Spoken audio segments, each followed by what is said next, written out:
The worst thing you can do when things change is panic.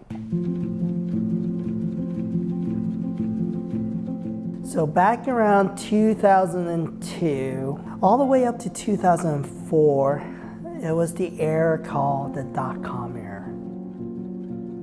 Well, back then I had an agency called J29 Global. It was the first hipster-like company in downtown Springfield, Missouri.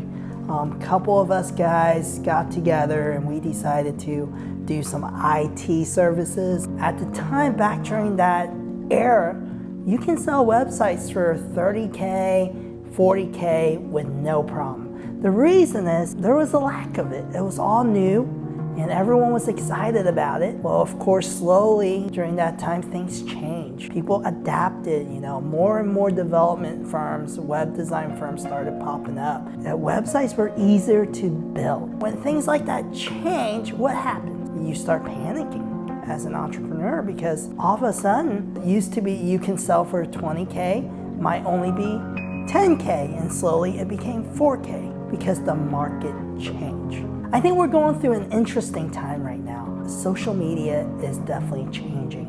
The algorithm is changing. And if you pay attention, your organic engagement is slowing down. No longer can you generate leads like you used to on Facebook. Even LinkedIn is saturated with people hitting up other people and selling.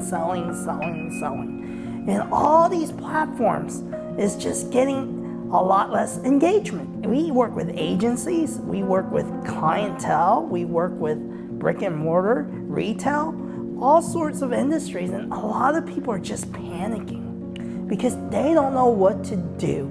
Relax, don't panic. Marketing has always been the same. The people that understand brand and understand how to be authentic and have a good solid product and know how to run a business, they still win at the end. They have patience, they wait it out. The vehicles are changing, but marketing is still the same. Instead of focusing so much on your likes, your lead conversion, okay? Focus on lifting your brand, getting as much eyes to understand who you are, what you're about. Start focusing on delivering value. It's not social media isn't working. Is your story interesting enough for people to want to follow? Are you delivering enough value to your audience so that they want to listen? You have to understand who's your target audience and what are they wanting to follow and engage with. Remember, don't panic. Start delivering value and you will win at the end.